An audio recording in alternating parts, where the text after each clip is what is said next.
হইতে চান? আরে বাংলাদেশে কি পরীক্ষা আছে? দুনিয়া জয় করবেন ইনশাআল্লাহ।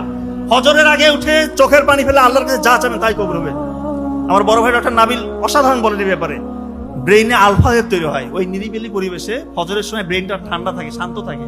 আপনি যা পড়বেন ইনশাআল্লাহ তাই আপনার লং টার্ম মেমোরি সেন্টারে রিজার্ভ হবে।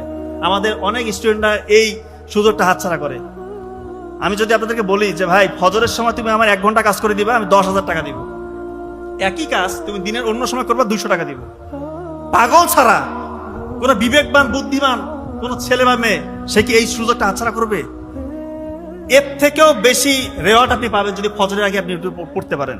শুধু স্টুডেন্টদের জন্য না, যে যে সেক্টরের মানুষ হন না কেন, আপনার ফজরটাকে কাজে লাগান ইনশাআল্লাহ, জীবন বদলে যাবে। এবং রাসূলুল্লাহ সাল্লাল্লাহু আলাইহি ওয়াসাল্লাম স্পষ্ট হাদিস আছে, আল্লাহ তাআলার কাছে উনি দোয়া করতেছেন, ফজরের সময় আমার যে উম্মতরা কাজ করে আল্লাহ তুমি সেই কাজে বরকত দাও। রাসূলুল্লাহ সাল্লাল্লাহু আলাইহি ওয়াসাল্লাম দোয়া কি কখনো বিফলে যাওয়ার চান্স আছে? আপনি আজকে থেকে ফজরে উঠে পড়া শুরু করেন, আপনার জীবন বদলে যাবে। আমি চ্যালেঞ্জ দিয়ে যাচ্ছি, আপনি ফজরে পড়েন, এরপরে যদি সফল না হন আমাকে এসে বললেন যে আপনি তো বলেছিলেন, কাজ তো হইল না। নিশ্চিত কাজ হবে। আপনি যে স্টেজে আছেন তার থেকে ইনশাআল্লাহ অনেক উপরে চলে যাবেন আপনি। এবং ভোরবেলার এই ফজরের এই সকালবেলার যে গুরুত্ব, এইটা নিয়ে চমৎকার একটা বই আছে, আপনারা হয়তো নাম শুনেছেন, দ্য মিরাকেল মর্নিং। অনেক হয়তো নাম শুনে থাকতে পারেন, দ্য মিরাকেল মর্নিং। রাইটার হল এলরোড, তার জীবনের গল্প, উনি তার নিজের জীবনের গল্প এখানে বলেছেন। উনি অল্প সময় অনেক ফেম, টাকা পয়সা কামিয়েছিলেন। এরপরে একটা সড়ক দুর্ঘটনায় ওনার জীবনে একটা দুর্বিষহ অবস্থা চলে আসে। কেউ বলে না যে উনি উঠে দাঁড়াতে পারবে, সুস্থ হইতে পারবে, কেউ বলে না।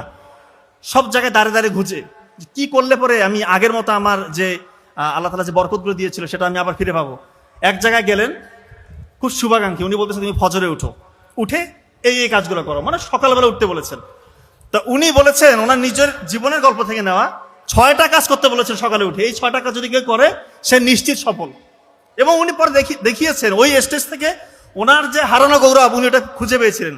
ওই 6টা কাজ কি? উনি 6টা কাজকে সংক্ষেপে বলেছিলেন সেভার্স ল, SAVERS, সেভার্স। এসতে হচ্ছে সকালে উঠে বলতেছেন, এসতে সাইলেন্স, নীরব থাকতে হবে, একটু ধ্যান করতে হবে। তা আমরা যেহেতু আমরা মুসলিম, আমরা ধ্যানটা কিভাবে করবো? রাসূলুল্লাহ সাল্লাল্লাহু আলাইহি ওয়াসাল্লাম আমাদেরকে শিখিয়ে দিয়েছেন। ফজরের নামাজের পর আপনি একটু বসে 33 বার সুবহানাল্লাহ, 33 বার আলহামদুলিল্লাহ, 34 বার আল্লাহু আকবার পড়েন।